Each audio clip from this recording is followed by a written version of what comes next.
قرآن مجید کے 7ویں پارے کا یہ سفر ہمیں زندگی کے کچھ بہت ہی اہم اصول سکھاتا ہے اور ساتھ ہی یہ سچائی کو پہچاننے کی ایک گہری دعوت بھی دیتا ہے۔ تو آئیے خلاصۃ القرآن کی روشنی میں اس کے بنیادی موضوعات کو سمجھتے ہیں۔ اس سفر میں جو کتاب ہماری رہنمائی کرے گی وہ ہے مولانا محمد الیاس گھومن کی خلاصۃ القرآن۔ یہ کتاب قرآن کے گہرے موضوعات کو بہت آسان اور منظم انداز میں ہمارے سامنے رکھتی ہے، جس کی وجہ سے یہ ہمارے اس جائزے کے لیے ایک بہترین بنیاد ہے۔ اس پارے کا آغاز ہی ایک بہت طاقتور منظر سے ہوتا ہے، حبشہ کے بادشاہ نجاشی اور ان کی قوم کا منظر۔ جب انہوں نے قرآن کی آیتیں سنی تو سچائی کو پہچانتے ہی ان کی آنکھوں سے آنسو جاری ہو گئے۔ یہ ایک ایسا واقعہ ہے جو سیدھا دل پر اثر کرتا ہے۔ تو آخر ان الفاظ میں ایسی کیا طاقت ہے جو دلوں کو اس طرح پگھلا سکتی ہے؟ یہ صرف جذبات کی بات نہیں، بلکہ یہ وہ الہامی حکمت ہے جو ہمیں روزمرہ کی زندگی میں ایک انصاف والا اور بامقصد راستہ دکھاتی ہے۔ تو چلیں سب سے پہلے موضوع کی طرف آتے ہیں، روزمرہ زندگی کے لیے رہنمائی۔ دیکھتے ہیں کہ یہ پارا ایک اچھے اور منصفانہ معاشرے کی بنیاد رکھنے کے لیے کون سے عملی اصول بتاتا ہے، جس میں کچھ چیزوں سے روکا گیا ہے اور کچھ ذمہ داریاں بھی ڈالی گئی ہیں۔ یہاں 4 بڑی چیزوں سے منع کیا گیا ہے: شراب، جوا، بت پرستی اور قسمت آزمائی کے تیر۔ اور قرآن صرف یہ نہیں کہتا کہ یہ مت کرو، بلکہ اس کی وجہ بھی بتاتا ہے۔ یہ وہ چیزیں ہیں جو لوگوں میں دشمنی اور نفرت پیدا کرتی ہیں اور انہیں اللہ کی یاد سے غافل کر دیتی ہیں۔ تو یہ صرف کوئی قانون نہیں، بلکہ معاشرتی ہم آہنگی کا ایک زبردست اصول ہے۔ اچھا، اور اگر کوئی اپنی قسم توڑ دے تو کیا ہوگا؟ یہاں بھی ہمیں ایک ایسا نظام نظر آتا ہے جو سزا سے زیادہ سماجی ذمہ داری پر زور دیتا ہے۔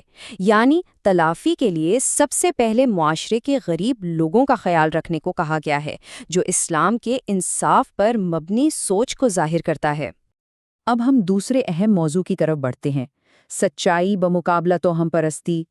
یہ پارا بہت واضح طور پر الہامی قانون اور انسانوں کی بنائی ہوئی رسموں میں فرق سمجھاتا ہے۔ اسلام سے پہلے معاشرے میں جانوروں کے بارے میں کچھ بڑی عجیب و غریب توہمات تھیں۔ یہ صرف بے بنیاد رسمیں نہیں تھیں، بلکہ یہ لوگوں کی زندگیوں میں غیر ضروری پابندیاں اور الجھنیں پیدا کرتی تھیں۔ قرآن نے ان تمام خود ساختہ قوانین کو ختم کر کے ایک سیدھا اور صاف راستہ دکھایا۔ اور یہی وہ بنیادی فرق ہے جسے سمجھنا ضروری ہے۔ ایک طرف انسانی توہمات کا الجھا ہوا جال اور دوسری طرف اللہ کی طرف سے بھیجی گئی رہنمائی کا بالکل واضح اور سیدھا راستہ۔ قرآن نے الجھن کو ختم کیا اور زندگی کو ایک مقصد دیا۔ ان سچائیوں کو اور بھی پختہ کرنے کے لیے قرآن ہمیں انبیاء کے طاقتور قصے سناتا ہے۔ آئیے حضرت عیسیٰ اور حضرت ابراہیم علیہ السلام کی مثالوں پر ایک نظر ڈالتے ہیں۔ ذرا اس منظر کو سوچیں، روز قیامت جب حضرت عیسیٰ علیہ السلام سے یہ سوال پوچھا جائے گا۔ یہ حتمی جواب دہی کا ایک بہت بڑا سبق ہے، جہاں ہر نبی سے اس کے پیغام کی سچائی کے بارے میں پوچھا جائے گا۔ اور حضرت عیسیٰ علیہ السلام کا جواب دیکھیں، عاجزی اور سچائی کا بہترین نمونہ۔ وہ صاف صاف کہتے ہیں کہ انہوں نے تو صرف وہی پیغام دیا جس کا انہیں حکم ملا تھا، ایک اللہ کی عبادت۔ یہ بات اس پر زور دیتی ہے کہ انبیاء کے پیغام کو اس کی اصل شکل میں سمجھنا کتنا ضروری ہے۔ اب رخ کرتے ہیں حضرت ابراہیم علیہ السلام کے قصے کی طرف، جو اپنے خاندان اور معاشرے کی بت پرستی کے خلاف بڑی جرأت سے کھڑے ہوئے۔ انہوں نے اپنے والد کو چیلنج کیا، جو اس وقت کے سماجی اصولوں کے خلاف ایک بہت ہی بڑا قدم تھا۔ اور ان کا قصہ خالص توحید کے اس شاندار اعلان کے ساتھ مکمل ہوتا ہے۔